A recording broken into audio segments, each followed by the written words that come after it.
Dieu promet à Abraham de faire de lui le père d'une multitude. Il lui promet qu'au travers de Sarah, il allait lui donner un enfant. Les années passent et l'enfant ne vient pas. Sarah pousse Abraham vers Agar et ils ont un enfant, Ismaël, qui n'était pas le fils de la promesse. Et Dieu vient corriger cela. Il passe par Sarah afin de demander à Abraham de chasser Ismaël. Ismaël est le symbole de la volonté permissive, de quelque chose que tu as fait parce que tu étais impatient, d'une relation dans laquelle tu es parce que tu as forcé dans la chair, d'une chose que tu trimbales dans ta vie mais tu sais que ce n'est pas le plan parfait de Dieu. Et Dieu t'a toujours dit d'ôter cette chose de ta vie. Et certains, ils attendent le soir pour enlever Ismaël de leur vie alors que c'est le matin. Il y a quelque chose dans ta vie qui n'est pas la volonté de Dieu. C'est Ismaël. Dans des moments charnels où tu avais perdu ta vie de prière, ton intimité avec Dieu et ta foi. Tu as fait des alliances, tu as engendré des choses, tu as commencé des choses. Mais tu te rends compte quand tu deviens spirituel que ce n'était pas le plan de Dieu. Et Dieu te dit d'enlever Ismaël. Et c'est le matin. Ismaël peut être même un ministère que tu as commencé, mais ce n'était pas le plan de Dieu. Ismaël, ça peut être un fiancé avec lequel tu es, mais ce n'est pas le plan de Dieu. Ismaël, ça peut être une affaire dans laquelle tu es, mais ce n'est pas le plan de Dieu. Ismaël, ça peut même être une maison dans laquelle tu habites, mais ce n'est pas la volonté parfaite de Dieu. Ismaël est un enfant, mais il n'est pas la promesse. Quand tu as Ismaël dans ta vie, plus tôt tu te débarrasses de lui, plus tôt Isaac grandira, car la présence d'Ismaël met mal à l'aise Isaac. Qui est Ismaël dans ta vie? Un amoureux de Dieu ne tarde pas d'enlever Ismaël. Tôt le matin, il enlève Ismaël. Quand tu te rends compte dans ta vie que ce que tu pensais être le plan parfait de Dieu n'est pas le plan parfait de Dieu, tu peux dire à un fiancé: je pensais que tu étais l'homme de ma vie, mais Dieu m'a dit que moi, je serai une grande servante de Dieu. Je ne peux pas épouser un païen.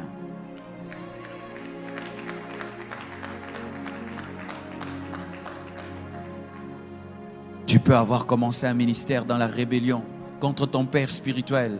Mais quand tu deviens spirituel, tu te rends compte que cette église n'est pas dans la volonté de Dieu. Tu fermes l'église et tu rentres au pied de ton pasteur. Et tu dois le faire à temps. Tu dois le faire très tôt. Qu'est-ce qui est dans ta vie, Ismaël? Lorsque tu as Ismaël dans ta vie, voici ce qui va t'arriver. Ce n'est pas Satan qui te combattra, c'est Dieu lui-même qui va te combattre. C'est lui qui sera ton ennemi numéro 1. Il s'opposera à toi jusqu'à ce que tu comprendras que tu n'es pas plus sage que lui. Enlevez vos Ismaël très tôt.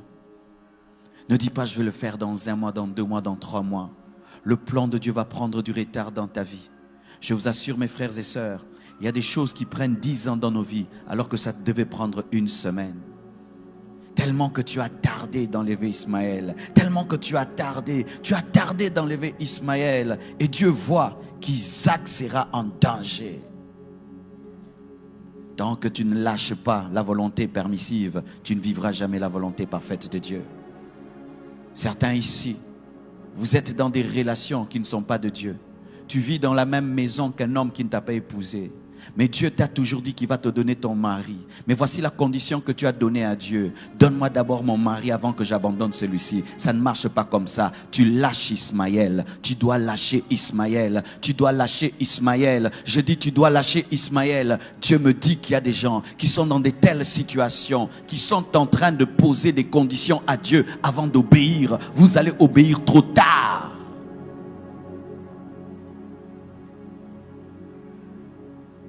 Le Seigneur te dit que les affaires que tu fais, ce sont des mauvaises affaires. Tu es en train de gagner ta vie, mais dans le vol, tu gagnes ta vie dans la magouille. Et il te dit d'arrêter ce travail, mais tu poses cette condition: Seigneur, tu me donnes d'abord un bon travail et alors j'abandonnerai le mauvais. Non, tu abandonnes le mauvais d'abord et le plan de Dieu s'accomplira.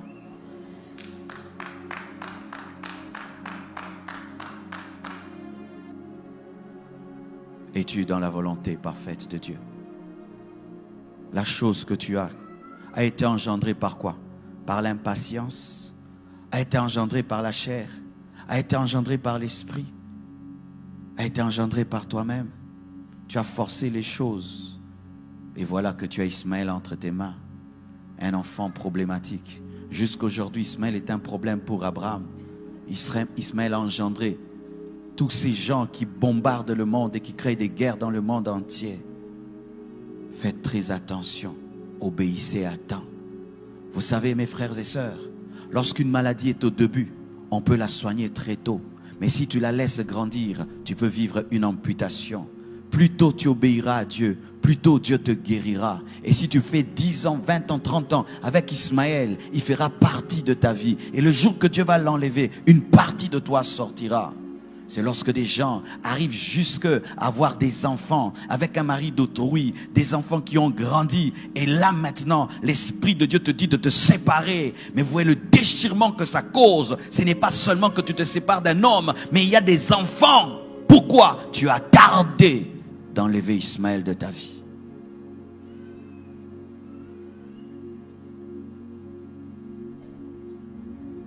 Écoutez, c'est bien. Dire qu'on a bien prêché dans la convention, c'est bien. Mais si après nous avoir écoutés, mes frères, vous ne pratiquez pas ce que vous avez entendu, et vous tardez encore, et vous tardez encore, vos cœurs vont s'endurcir. Les hommes de ce monde disent qu'il faut battre le fer lorsqu'il est chaud. Pendant que l'Esprit de Dieu est en train d'opérer dans ce domaine de ta vie, profite-en pour décider et te libérer d'Ismaël. Abraham aimait Ismaël. Ismaël était son fils. Mais quand l'esprit est passé par Sarah pour l'en défaire, très tôt matin, il a obéi. Pourquoi? Parce que s'il faisait 2 semaines, il allait changer d'avis. Je ne sais pas si ça t'arrive. Des fois, pour faire une chose, il faut vite la faire. Car si tu tardes, le diable va te parler et tu vas trouver des arguments pour rester dans un mal pendant 2 semaines. Et puis 2 semaines, ça fait 1 mois, 1 année, 2 ans, 3 ans. Et tu te retrouves à ta mort. Tu n'as jamais abandonné Ismaël.